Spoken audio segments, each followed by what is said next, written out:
What's up, everyone? Gamers, others. Today, I wanted to introduce you to the PC case line, which I have just completed. Very proud of it so far, and I think we're ready to start seeing if more people than just Etsy buyers want to buy this. So we're going to be starting a Kickstarter very soon, and in addition, we will be doing a little PC build live stream and a giveaway in one of these cases in the mini ITX version. So yeah, come along with me and let's see these cases out. So the first part of these cases, which I kind of already touched on a little bit, is the name of the business itself, FlatLab. So as you can see, all the pieces kind of fit together in this very small, thin package here. And this allows me to keep the cost extremely low for you guys. So it's a very budget-friendly case design for all of the models, including the AIO brackets there as well. So it keeps it very budget-friendly, but very aesthetic. I hope still. You can see on the bottom of the completed cases that we have some rubber feet, which are not assembled on this. So I'll show you guys, I think, in here some clips of putting the heat set inserts in here and putting the rubber feet on there and getting that all packaged up. And another little feature which is added to these cases is this little guy right here. Kind of hard for my camera to focus on the actual design of this and this lighting, but you can see you got two little buttons. Hopefully you can hear that. Nice little clicky buttons there. And the colors don't delineate anything particular. They just let you decide, which button is going where. And you have two female jacks on the end of both buttons that go perfectly onto the IO little pins that you have, the male headers that you have on your motherboard. So this allows you to have a power button and a reset button, and not shown on this first prototype model, but these have little clips and let you put them anywhere on the frame. So you have, unlike a lot of test beds, you have a built-in power and reset button that you can place anywhere along the frame. And again, still keeping with the nice aesthetics, but very value-oriented. And before I show you guys some clips of assembling this case, I would like to share also just a little bit about the roadmap for this. So right now, I'm just selling these FDM printed out of PET carbon fiber filament. It's very cost effective. And if we sell the pre-orders of 100 units or more on Kickstarter or on the website flat-lab.net, very cool, .net. There wasn't .com available. If we sell 100 or more of these, they will start all being sandblasted as well, which is a beautiful, really professional finish. And I'll have a video on that later.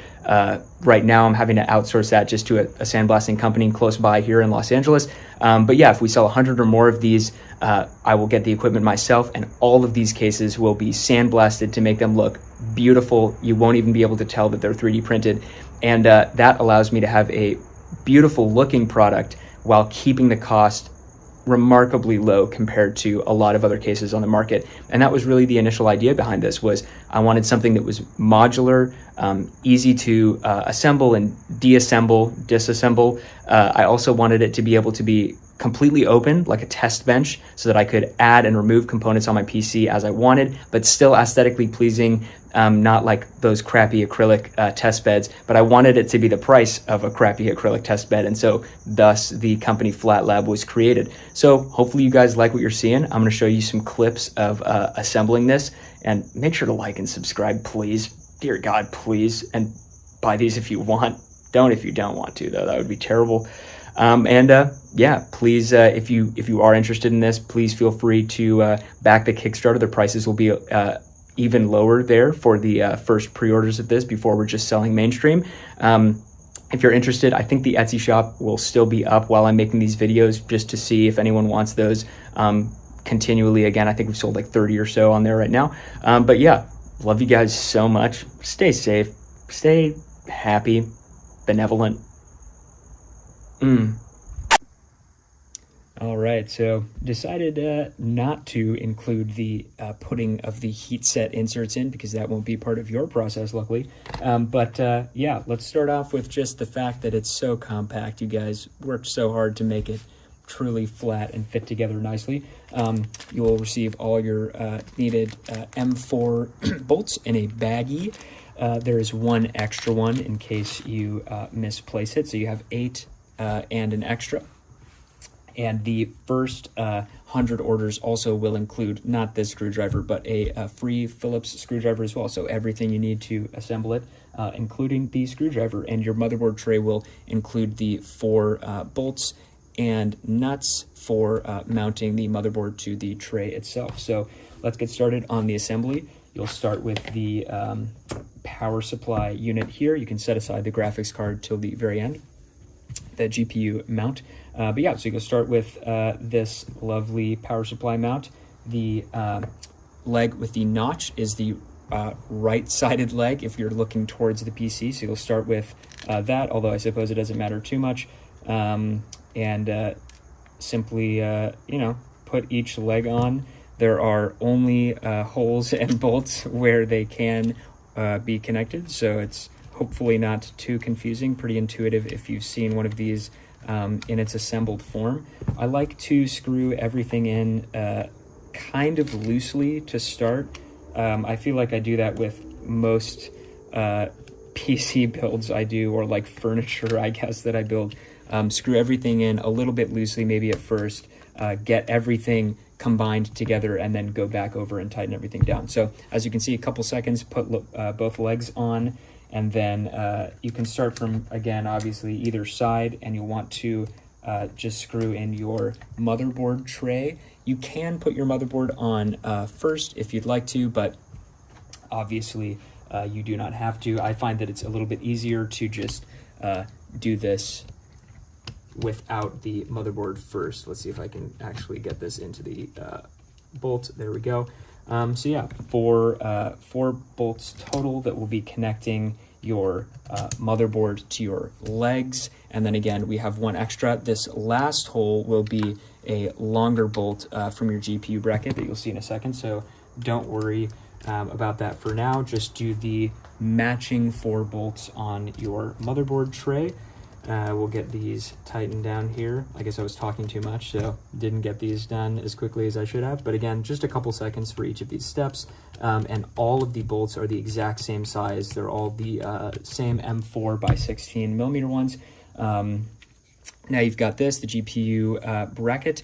It has a little notch here that lines up right there, so it can only go in one way. You kind of have to angle the screwdriver down a little bit, so maybe get a better angle for you guys for this. But yeah, you'll have to angle it down a little bit just to get that. If you have a smaller screwdriver, I guess it would be maybe a little bit easier, but that bolt will go through the GPU. So let's go over some of the specifications and features of this case. So as I mentioned, you've got an ITX motherboard mount here. There is a version for DTX, micro ATX, and ATX, and even extended ATX. You can put an SFX power supply in this bracket here, but there's also a bracket for an SFX-L power supply. This particular GPU bracket is a 2-slot, as you can see, but really all that means is that this can support a 2-slot width of the metal I/O shield on your GPU, so that the graphics card itself can go out. This just supports the 2 slots of video out, which is demonstrated in photos and I think elsewhere on the channel. And for weight reasons, this strictly ITX board can only support 2 of those GPIO on your graphics card, but the DTX version, which can obviously still have an ITX board on it, that can support up to 3 slots of the bracket itself, and then beyond that, again, the card could be even longer. You also have a nice little cutout down here. The motherboard faces down, so you have all of your I/O of the motherboard down here and a nice little cutout, so all of your cables can run underneath and out the back. Additionally, the power supply is mounted with the cables coming out here, so they can just simply kind of loop around in small tight loops, and you can cable manage them by clipping them to any parts of the leg or the frame itself. And then again, this is just the prototype version, but there is a, I'm sure I'll have another video up soon showing the little clip that attaches to this, so you can put your power and reset switch anywhere on the frame and then connect their corresponding female cables to your motherboard. So yeah, thank you guys again so much for watching. Sorry there's a bunch of background noise and we're in a dirty, dimly lit garage, but I hope you guys liked the cases that I came up with. I hope you guys like the idea of FlatLab. If you do, again, please, oh God, please give a like and subscribe. It's free. And yeah, leave some comments if you have any other ideas, things you'd like to see in these cases. They're developed by me, so changes can be certainly made. And yeah, again, August 4th will be the Kickstarter launch, and soon we'll be doing a live stream of a build and a giveaway of a PC. And I know I already said this, but love you guys so much.